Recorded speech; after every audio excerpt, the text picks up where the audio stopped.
All right, let's go ahead and get started tonight. Good evening, everybody. My name is TJ Blakeman, and I am the president of the Champaign County History Museum. I want to welcome you all to this month's History Talk. We're very excited to have our wonderful intern, Azzan, here today to talk to us about his research project on Abel Harwood. We are very excited about our recent improvement in our intern program. We have joined partnerships with the university, formed much stronger bonds with the university.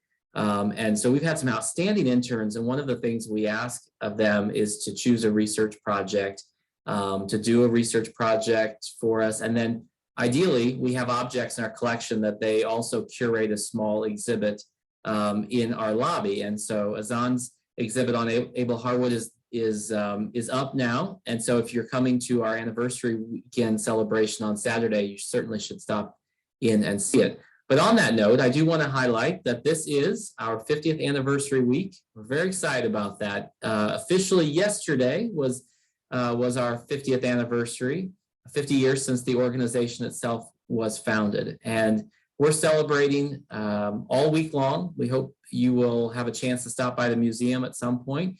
But this Saturday, we are holding our celebration, our birthday celebration. We will have the popcorn wagon there. We'll be selling lemonade shake-ups for the first time in many, many years. They, very famous during the Taste of CU. We're bringing those back.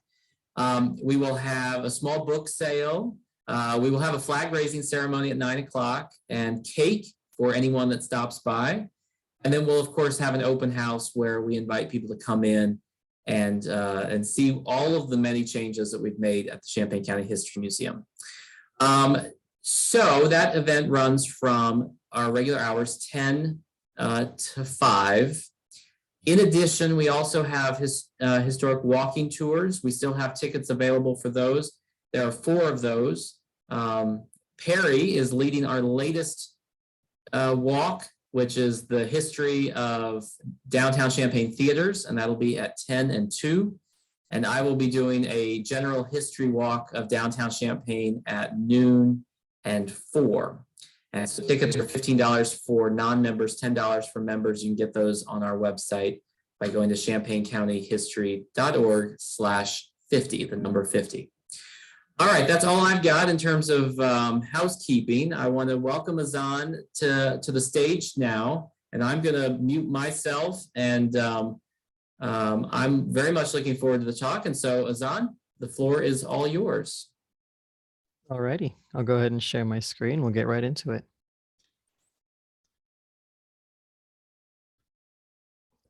Okay, so hopefully everyone can see that. Just move that down to the bottom. Okay. So yeah, my research exhibit that I did during my internship as an undergraduate was on Abel Harwood, who was a pioneer citizen of Champaign County. And while I was interning at the museum, I really expended a lot on what I did last semester at the CCHM, where I built the Olmeca version of the Robert Zupke exhibit that's also on display. And this past semester, I had the privilege to curate a small exhibit in the lobby that TJ was mentioning. And it was a lot of fun. And honestly, I really wanted to do something like this for a very long time. So why Abel Harwood? For starters, if you saw the first photo here, that hair. When our former manager, Thomas, showed me this picture of Mr. Harwood, I was like, that is it. That is the one thing I am going to be focusing on. This man is going to be my focus the entire semester now. And in addition to that, I really just, oops, sorry. My thing is glitching out. First, also, there was a lot of fascinating correspondence at the museum that was in their possession, such as photos, letters, love poems, and even a piece of a bouquet that I'm going to show you guys today as well. And finally, the last thing is I wanted to do something with Champaign County's early years. Disclaimer, I am not from Champaign or Illinois, so I really wanted to learn more about the earlier years of Champaign to kind of get to know the history of it a bit better. So that's why I wanted to go something into more early stuff. So getting right into it, Abel Harwood's background is that he was born in North Brookfield, Massachusetts on November 23rd in 1814. He comes from a military background, although he was not a military man himself. His father served in the Revolutionary War, and his brother served in the Civil War. However, Abel was a successful businessman, landowner, farmer, and what he prides himself most on is being a family man. And I'll get into that in great detail soon. He was a very successful businessman who was self-made and relied very little on his father for support growing up, and even paid for his own college and education, graduating from Amherst College in 1842. And right after that, began working as a school teacher.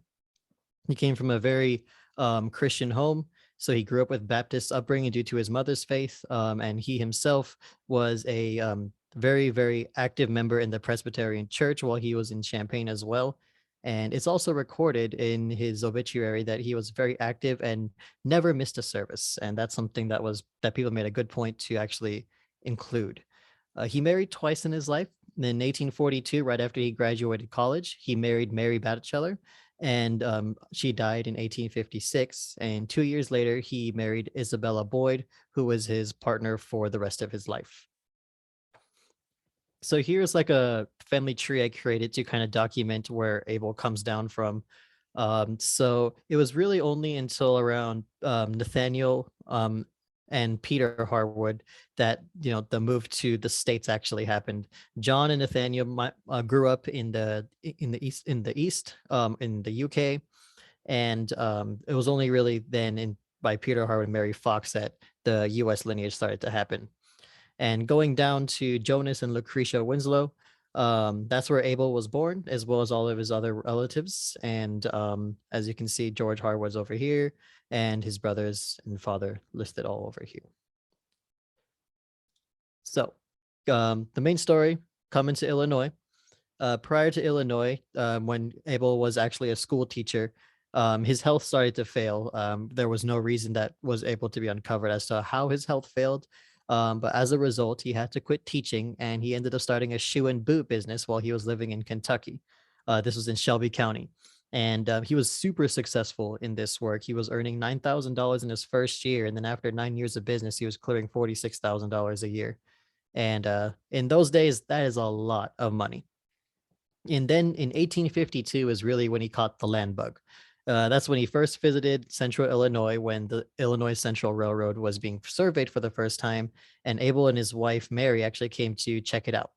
And him and his wife at the time, also in addition to finding a new investment, they wanted to move to a free state. Given this was in 1852, slavery was still running rampant throughout the country, so they were moving from Kentucky to looking at Illinois, which was a free state. And so when they saw the Central Illinois Prairie, they believed it to be a very promising and worthy investment. He believed it was a very promising investment and picked up 5,000 acres worth of land in both in McLean, Champaign, and Piatt counties. When they actually were able to move, they sold their shoe business and then moved to Bloomington in 1853. And this photo right here that's on the right is actually a photo of Abel's house while he was there. I wasn't able to figure out who the people in the photo were, but this is exactly what Abel lived in when he first came to Illinois. Unfortunately, these houses don't stand anymore. They've been torn down, so you won't be able to see this one. But his later house, which is something that is going to be what I think is most memorable of Abel Harwood, is definitely still there. So at first, when he was going from the Kentucky to Illinois, he was very hesitant. He already set up everything, his business, all his connections were in Kentucky. But when he returned from buying his land, he was met by a client who offered to buy his shoe and boot business for $17,000. And at the approval of his wife, because Abel Harwood did nothing without the counsel of his wife, he sold the business and moved to Bloomington in 1853. And the first thing he did once he got to Illinois is he contacted a former business partner of his and said, "Hey, I'm moving to Illinois. Let's start up another shoe business here." So he did that, start up another business, and he had his friend manage that. So that was more like a passive income thing that Abel Harwood was getting. And he himself was focusing more on the thousands of acres of land he bought. And he became more focused on agriculture in this time. And it's, in some of the books and references to Abel Harwood, They were praising the fertility of Central Illinois' farmlands, saying that in his first year, after being fairly inexperienced with agriculture, he earned $8,000 just from the lands that he was tending to, while also making money from his shoe business. So if you're thinking about all this money he's getting in, you can tell that Abel Harwood was a very wealthy man from his businesses alone. And while working these lands, he also bought a plethora of fences and hedges that he was improving or buying to improve the look of his lands. And he was buying or building houses on each one of these as well for $500 each. And while he was actually in Kentucky, this is actually one of the pieces of correspondence to Abel Harwood. This is not written by Abel Harwood, but to Mr. Harwood from his friend. His name is Arnold Honham. And essentially, as you can see from the left side, after transcribing a lot of this very painstakingly, because this man did not have the most cleanest handwriting, it's basically saying that, the Revolutionary War brought in a great plethora of evils and that we are on the verge of anarchy because of that and all the European influences, especially from French people. That's what his friend Arnold was pretty much getting at. And on the right, he's talking more about the weather and how, it's getting quite hot and things are starting to bloom. Corn is doing great. And I think the funniest thing actually on the right side is this little aside here. If you see on the edge on the left side of this right paper, he's kind of writing something as an afterthought. And that part I think is the most hilarious part of this entire letter that kind of gives you a glimpse into this man's mental state, if I will. Basically, he is saying that he has not had any contact with women for a very long time. And he does have a wife. And he says, as for Mrs. Honham, she is lost. And there is no other context behind it. She is just lost. So it's a little interesting to see, how he's saying that the Revolutionary War brought great evils. And I was saying his wife is lost and he hasn't had any contact with women. So I thought that was very funny. When I was reading that, I had a good laugh about it. And then the last thing that he's talking about in the final paragraph, right before he signs his name, is actually refers to Abel's teaching career and says that, his teaching, actually, he implemented his teaching styles into his students to help them with math problems, and they were actually able to give it back to them and, recite or do problems back to him, and they were very successful. So it shows that Abel Harwood was also a successful teacher and knew what he was doing when teaching a class. Here is the front of that letter. So it was written in 1842, although I think he took some time. It says it's June here, and then later in the letter, he writes it until July. And it actually says that in the transcription, which I'll show you guys right now.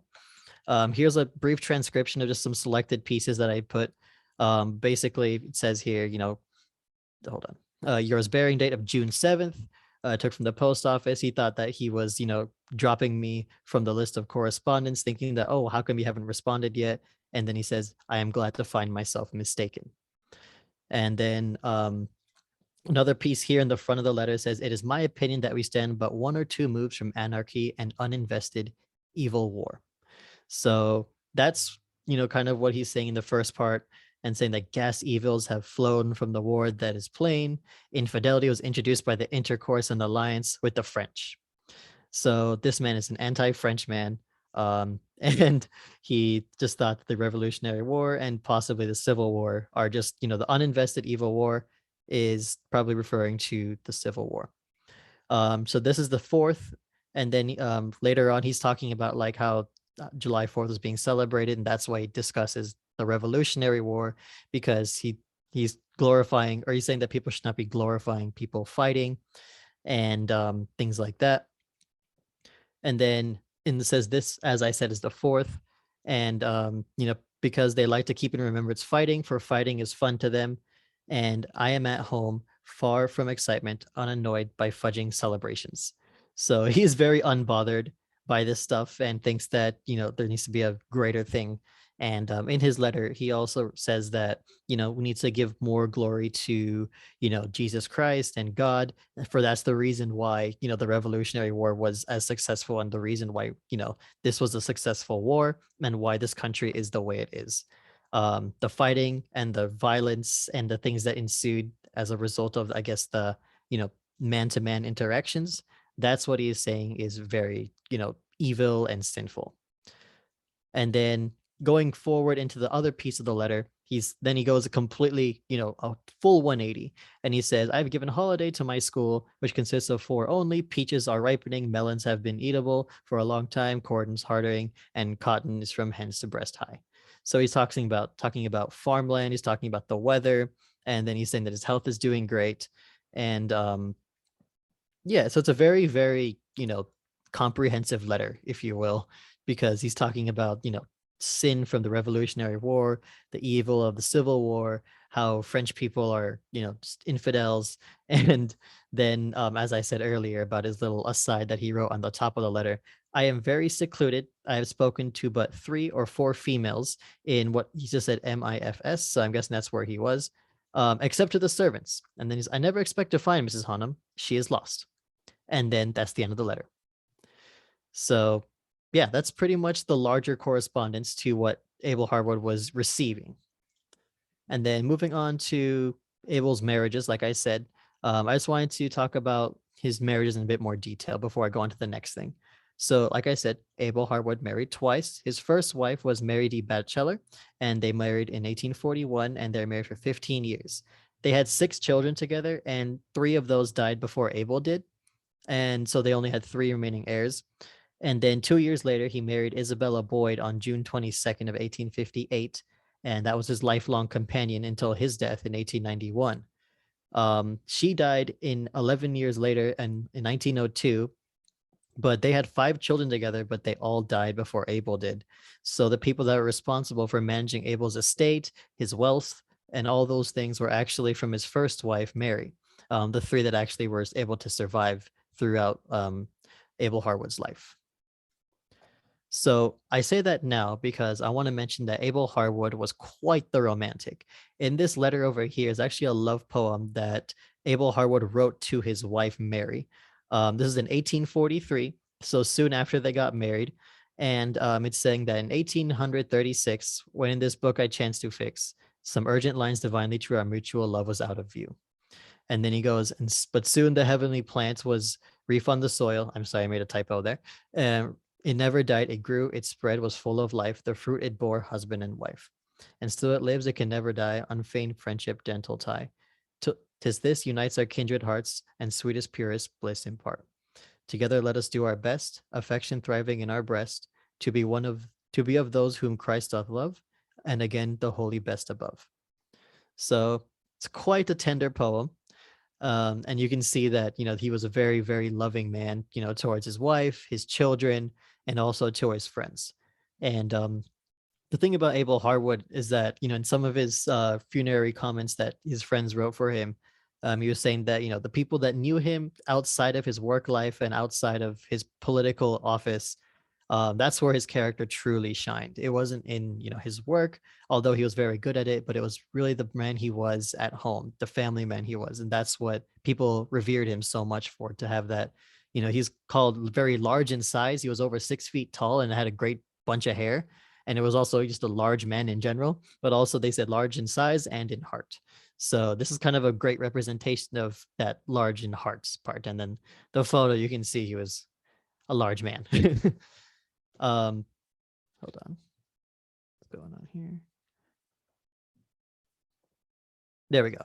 So over here is actually another piece that he wrote to his wife, Mary. It says, my beloved Mary, bouquet sent to me from Louth Holly, where they're living in Amherst. So it's in Massachusetts. And he's referring to this with this one. So on the left is actually a remaining piece of a bouquet that Abel Harwood sent to his wife, Mary, in that envelope that said, my beloved Mary. And you can't tell what flowers they're on there, but there are like small remnants of petals, and you can see that, the plants are still there, and the original ribbon and the leaves. So on the right here is actually, it says, it's a remaining piece of an envelope from Abel to Mary. It says mon ami, and that's French for my friend or my love, depending on the context. So another representation of how Abel Harwood was a great lover boy, and he truly, truly cared a lot for the people in his life. It's kind of funny that he wrote mon ami, considering his friend was so anti-French. So not sure if they got on too well over there. And then that's the letter again.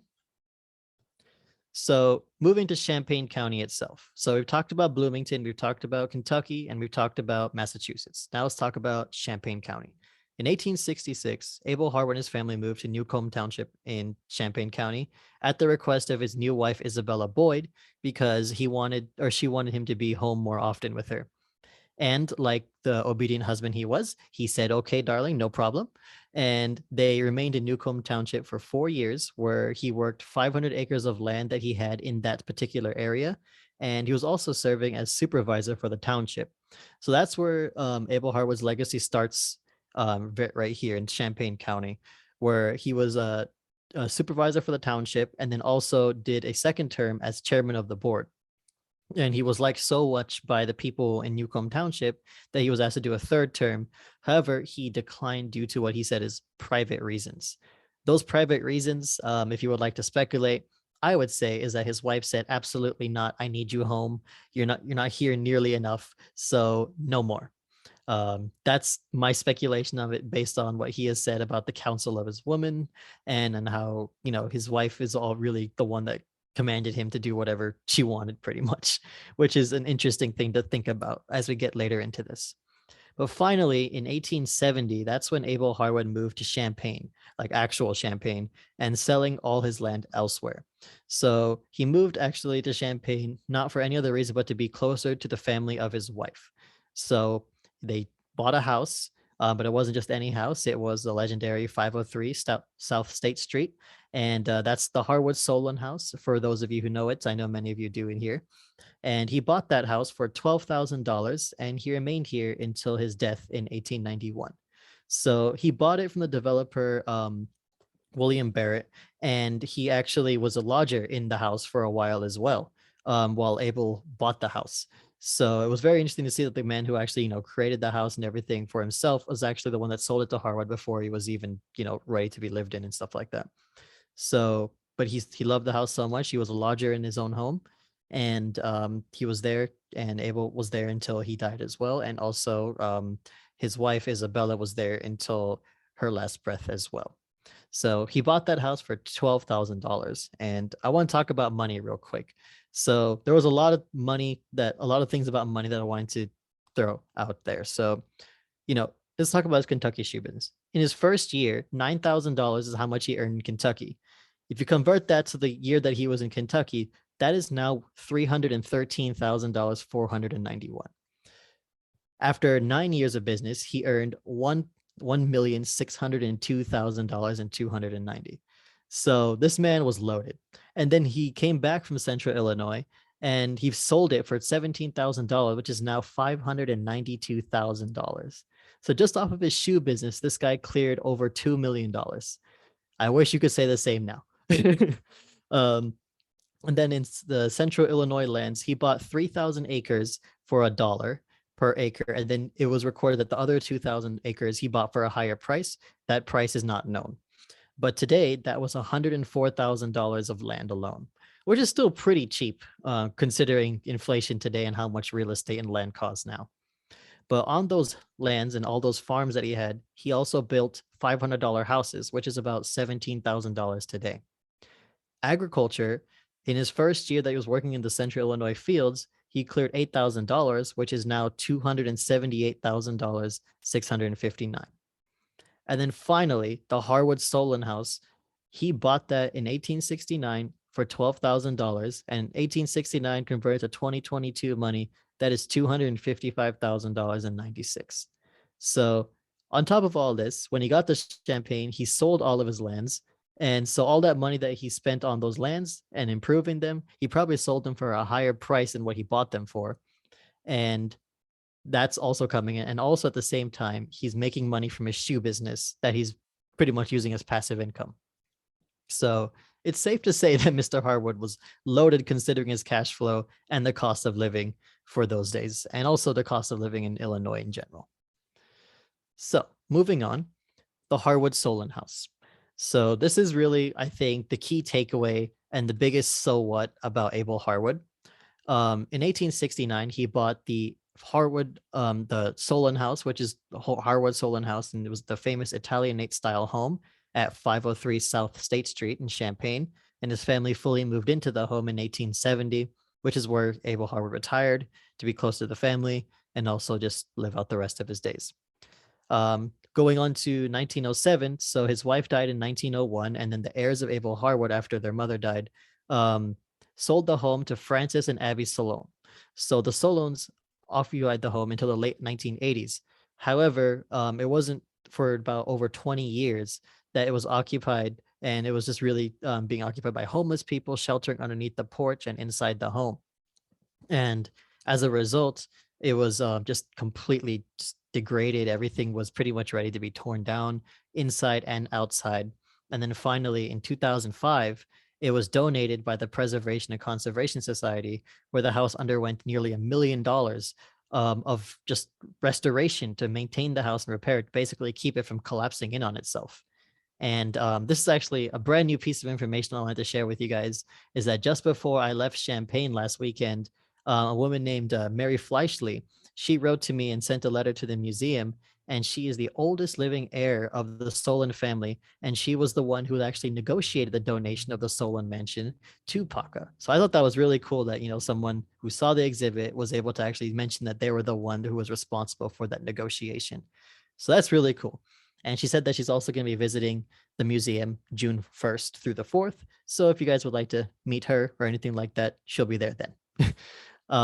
And then in 2017, fast forwarding about 12 years, the home was sold to Christopher Knight. So if you guys don't know who Christopher Knight is, he is the owner of the Blind Pig Pub and Brewery in downtown Champaign. And he actually purchased the home for $250,000. So about the same as what Harwood bought it for, more or less. And he had the intention of him and his family moving back into it, converting it back into a single family home rather than like a historical landmark only, or just as like a homeless shelter. And so he put a lot of work into it, and it's actually been modernized a little bit, but also been fully restored. And his family's actually living in the house now, which is like really, really cool. And what I wanted to show you guys now. So here are the before photos, before you know, the house is really being lived in. As you can tell in the bottom left corner, the house, like the roof itself, is kind of sagging. It's ready to just pretty much collapse. The floors, the walls, they're all just completely deteriorated. Everything looks it just looks destroyed, more or less, and completely abandoned. So this is before, you know, all this restoration work was going into it, before a lot of money was being thrown into it. And fast forwarding to 2020, the house looks like this now on the outside. It looks like a brand new house, more or less, with, you know, an Italianate design. And this is one of very few houses left in Champaign County as well. So it's definitely a historical landmark, just in its architecture, but also in the people that, you know, in the story and how long it's been around for. And in the inside, it looks like this today. So it's a complete renovation, complete 180. As you guys saw the staircase in the first slide, you know, in the bottom left here, it looks like that now. But it looked like that before. And then you see on the right where the heater is and stuff right there, that looks like that today. So definitely a lot of work went into the area, and a lot of work went into the house, and it's ready to be lived in now, and it has been for the last year or two. So it's really, really cool to see that change, and how, you know, a house was gone from you know, pretty much debilitating, completely just degrading itself, and then looking like this now. So that was really cool. And, you know, Chris Knight's the guy that bought it. So really nice guy. If you guys want to ever ask him about it. And so now I want to talk about Abel Harwood's biggest contribution on paper politically. So he was referred to as Honorable Abel Harwood, and you can see his lovely hairstyle over there on the right. That was taken from a book about his biography. And the time spent in Champaign County is really what he's most remembered for, because of his time involved in 1870. You know, that was part of the convention that framed the Constitution of the state of Illinois. So during this convention, he was representing the counties of Champaign, Piatt, Moultrie, and Macon. So these counties he was responsible for representing, and actually was helping draft this constitution for the state. And due to his active involvement in this historic moment for the state, he earned the title Honorable in 1869 and 1870, which is why he's called Honorable Abel Harwood. So this all sounds well and good. You know, sounds like a lovely man.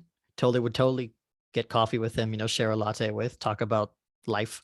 But he also had something that is very controversial in today's standards. So he was a highly respected man, by his peers, his community, and his family, deeply loved. But it must be recognized that during his life, he was openly anti-suffragist. And this is known because there is a newspaper that, in Champaign County, living half a century before women gained the right to vote, he actually delivered a lecture at Barrett Hall called Against Women's Suffrage. So that's how we know this for a fact. And unfortunately, though he tenderly loved his wife and daughter, he held the belief that women should not have the right to vote and have equal rights to men. Yikes. So I was disappointed as well to hear this, considering how cool Abel Harwood was and how cool that hair is. But I guess there is a drawback to everything. But moving on, anti-suffragist views in the 19th century, according to the Women's History Museum, opposing votes for women may seem unsurprising today, but anti-suffragist views were actually dominated among men and women throughout the early 20th century as well. And suffragists had national organizations since 1869, but anti-suffragists did not get their own group until 1911. So men and women both held anti-suffragist views in the 19th century as well, especially during Abel Harwood's lifetime.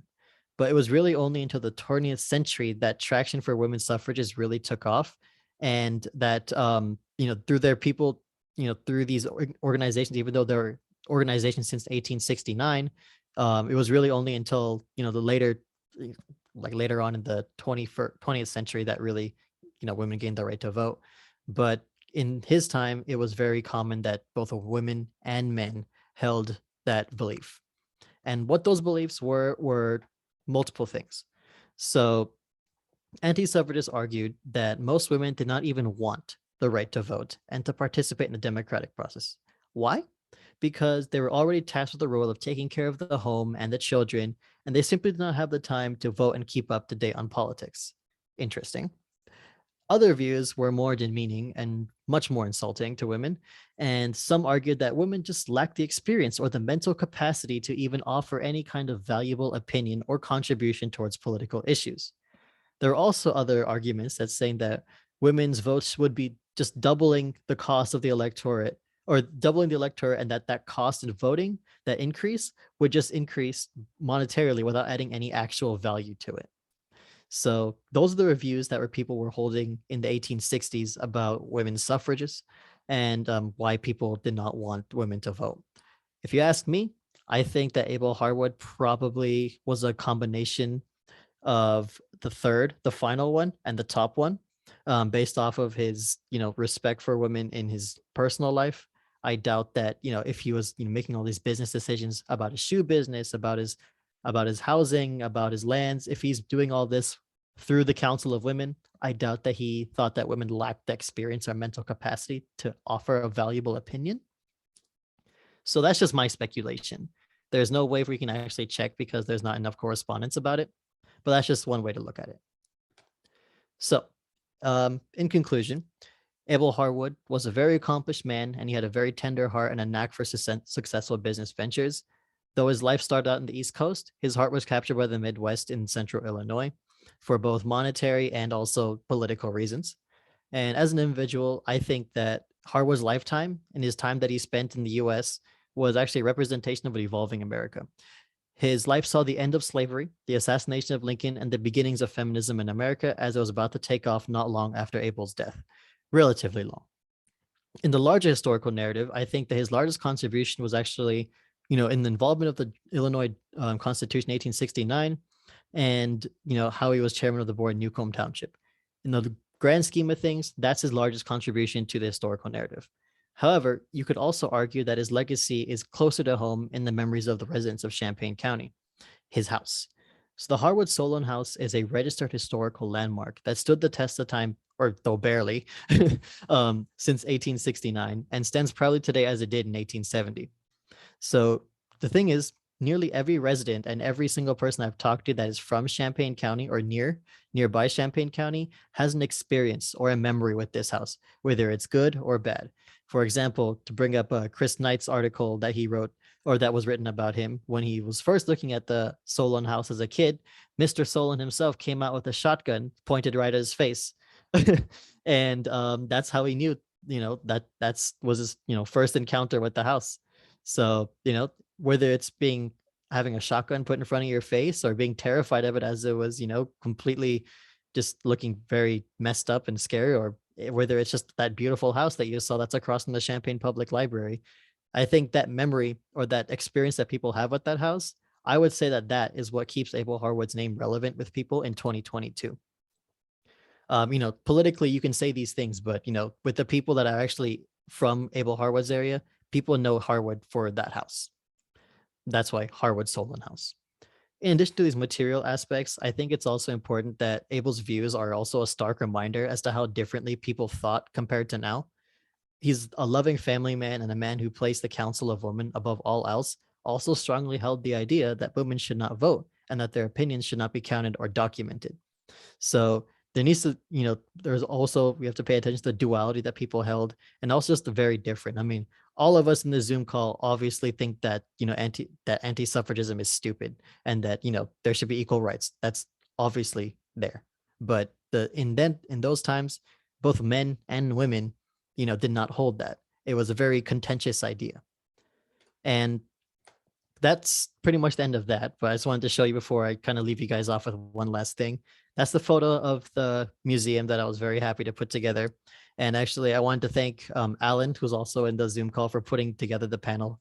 And, it turned out beautiful. And I honestly could not have done this without him. He helped me so much throughout the design process. And it was really, really nice to get to work with you guys. And also everyone at the Champaign County History Museum, Perry, TJ, Connor, everyone, and even the interns there who may or may not be here. I don't know if there's anyone on here, but thank you all for that. It was truly an amazing experience.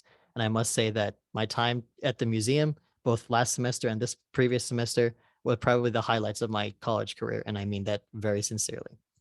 And that's pretty much the end. I wanted to say that. And I want to leave you guys all with a question based off of Abel Harwood's life. And that is, if you lived in a time where fundamental change was on the horizon, yet fought by the status quo, would you join the movement or resist it? Why would you resist it? And why would you join it? Kind of like giving in the context of, if you lived in Harwood's time where both men and women held anti-feminist views, would you be pro-suffragist or pro-suffrage or not? You guys don't have to really say that now. You guys can kind of think about it, see, kind of take a perspective from people in the 1860s. It's kind of easy to say, oh yeah, pro-suffrage, like go feminism and everything like that. But, really think about it, if this was that time now, where would you stand? But that's what I want to leave you guys with. And that's all I have to say. Thank you very much.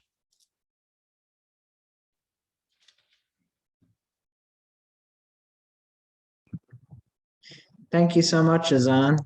And thank you for a wonderful semester. I oversaw Azaan this past spring, and he's certainly one of the best interns I've worked at with any job I've held, and you'd always outdo any expectations anyone has for you. So I really look forward to seeing what the future brings for you, and thank you for doing this. Does anyone have any questions?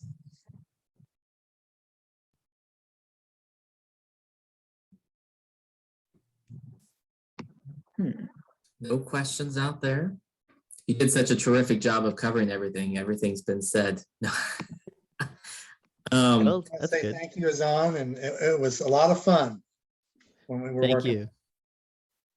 Yeah, Azan, I just want, if we don't have questions, feel free to keep them coming, but I just wanted to also extend my thanks on behalf of the board for all of your hard work. You've been a terrific asset to the museum, and your research here really shows how much you enjoy diving into local history. Even though, like many of us, you may not be from Champaign County, it's wonderful to see people who move here and show a true passion for the area and are able to do the research to leave us all a little bit more enlightened. And so I want to congratulate you on your graduation and your quick move. I think you're in California right now. Is that right? Yes, I am. Very good. Are there any last questions? Well, I personally, this is kind of maybe I can make this into a question. I do find his views really interesting on being an anti-suffrage, suffragette, I guess. Well, not really, not a suffragette. I'm wondering if some of his convictions might have been driven as well by his religion. I'm curious if you found any discussion about the Baptist or the Presbyterian Church and their views on the movement. Was there kind of that crossing of politics and religion back then? Did you see any kind of a correlation between those two in your research? I did not see any correlation between the two. I did not look all too carefully in that, I must admit. Sure. But from what I read about Abel Harwood's views, there wasn't really much. It was a lot of like very overarching, like God ordained faith, things like that. Like, about the union of man and woman and how, like basically a lot about Abel Harwood's love life is really where a lot of his religious stuff came into play, but I didn't see much about, suffragist stuff about it. Yeah. Very good. Well, that's all we have for tonight, I suppose. I want to thank you again. Terrific presentation. We will have this on our website like we do with all of our history talks. So you can go back and visit them or share them with friends. We hope you'll do that and hope expand our reach into the community and show people what great work we do here at the Champaign County History Museum. But just one last time, I want to encourage all of you. I hope you'll come join us this weekend. I hope we get some clear skies on Saturday. And I hope you'll come and join us and help us celebrate our 50th anniversary. And we look forward to the next 50 successful years here at the Champaign County History Museum. So once again, if you want to view this in the future, you can go to champaigncountyhistory.org. You'll find all of our back topics there, and you can continue looking through our catalog and exploring local history. So with that, we will call it a night, and I want to thank each of you for joining us, and we hope you'll join us next month. I believe our talk next month, Perry, that's you, right? He's on mute there. Give us a quick little snippet a little sneak peek about what the next month's going to be. It is on Chick Sale and the Sale family. The father was a well-known dentist in Urbana. The mother was actually a suffragist, and they had 4 kids, all very talented. Chick was made it really big in vaudeville and the movies. Edna was a poet and an artist, a poet like her mother. Unfortunately, Dwight died very young. And then the other daughter, Virginia, had a very long career in Hollywood. So we will be starting our trip with the Sale family next month, starting with Chick and kind of the broader Sale family. But then later in the year, we will also have a talk about Virginia Sale and focus on just her career. And there's actually an article in our last month, 2 months ago, newsletter about her as well. So we hope you all come back for that talk, and we'll hope to see you then. So that's all we've got. Thanks so much for joining us. Have a great evening. Thank Thank you. you. Azaan. Bye, Azan. Bye. Hi, Azan. Bye. Take care, everybody.